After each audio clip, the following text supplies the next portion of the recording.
সম্মানিত দর্শক বন্ধুরা, তোমরা যারা মাধ্যমিক বা উচ্চ মাধ্যমিক পাস তাদের জন্য দুর্দান্ত খুশির সংবাদ।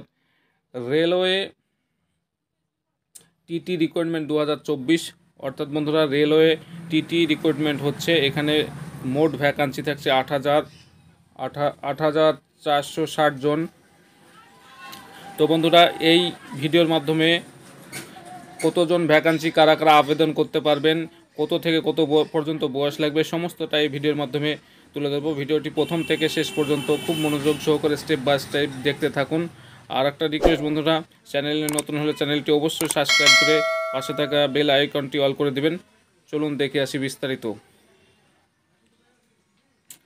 দেখুন, এখানে সংক্ষিপ্তে দেখাচ্ছি। এখানে দেখুন, যে সংস্থাটা এখানে কর্মী নিয়োগ করবে সেটা হচ্ছে ইন্ডিয়ান রেলওয়ে আরআরবি। মোট পোস্ট হচ্ছে 8,460। কোয়ালিফিকেশন কি দেখুন, মাধ্যমিক প্লাস ডিপ্লোমা বা 12 ক্লাস পাস। অর্থাৎ বন্ধুরা, এই জায়গাটায় বিস্তারিত আমি নিচে বলছি। সিলেকশন প্রসেস কি দেখুন, ইন্টারভিউ এবং ডিভি। তারপরে অ্যাপ্লিকেশান ডেট দেখুন, 2nd উইক অফ ফেব্রুয়ারি 2024, অর্থাৎ 2024-এর ফেব্রুয়ারি মাসে অ্যাপ্লিকেশান স্টার্ট হবে। অবশ্য আমরা এই ভিডিওর আমাদের চ্যানেলের মাধ্যমে চ্যানেলটি অবশ্যই সাবস্ক্রাইব করে রাখবেন, তাহলে এই অ্যাপ্লিকেশানের সমস্ত প্রসেস আমরা এই চ্যানেলের মাধ্যমে দেখাবো।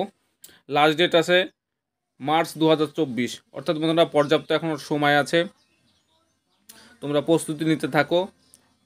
আরও বিষয় এই ভিডিওর মাধ্যমে বিস্তারিত আলোচনা করছি, নিচে দেখতে থাকুন।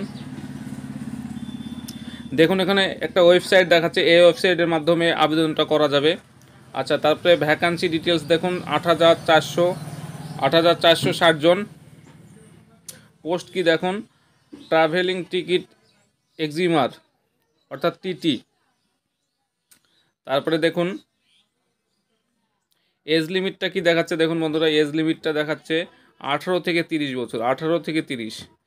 আচ্ছা, তাছাড়াও 5 ইয়ার্স এজ রিলেকশন থাকবে। এখানে কারা কারা পাবে বন্ধুরা দেখুন, এখানে SC STরা পাবে 5 বছরের ছাড়, বয়সের ছাড়। আর OBC ক্যান্ডিডেট যদি কেউ থাকে তাহলে তারা পাবে 3 বছরের বয়সের ছাড়।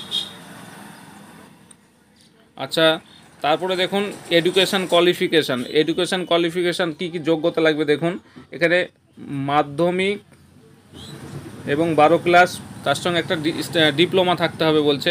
মাধ্যমিক 5 কিংবা মাধ্যমিক 5 যদি থাকে কোনো ক্যান্ডিডেট, তাহলে তার সঙ্গে একটা ডিপ্লোমা লাগবে, অর্থাৎ যে কোনো বিষয়ে একটা ডিপ্লোমা সার্টিফিকেট থাকতে হবে। আর যদি কেউ উচ্চ মাধ্যমিক কোনো ক্যান্ডিডেট থাকে তাহলে তার কোনো ডিপ্লোমা না থাকলেও সে আবেদন করতে পারবে। আচ্ছা, সিলেকশান প্রসেসটা দেখুন। সিলেকশন প্রসেস দুটো বিষয়ের উপরে হবে। কম্পিউটার বেসড টেস্ট হবে, একটা কম্পিউটার বেসড টেস্ট হবে 1 নম্বর, আর 2 নম্বর হচ্ছে ডিভি এবং মেডিকেল হবে। আচ্ছা, অ্যাপ্লিকেশান ফিজটা দেখুন বন্ধুরা, এখানে স্যালারির বিষয়টাও এখানে তুলে দিয়েছে, আপনারা দেখে নিতে পাচ্ছেন এখান থেকে। আচ্ছা, তাছাড়া এখানে অ্যাপ্লিকেশান চার্জটা আপনারা দেখে হয়তো ভয় করতে পারেন। এখানে application charge UR OBC EWS এর জন্য করেছে 500 টাকা, আর SC ST PW examination charge নেবে 250 টাকা। তবে এখানে ভয়ের কোনো কারণ নাই। আপনার UR বা OBC বা EWS এর 500 টাকা পেমেন্ট করার পরে 400 টাকা আবার রিফান্ড করে দেবে, অর্থাৎ আপনাদের অ্যাপ্লিকেশান চার্জ 100 টাকা পড়বে।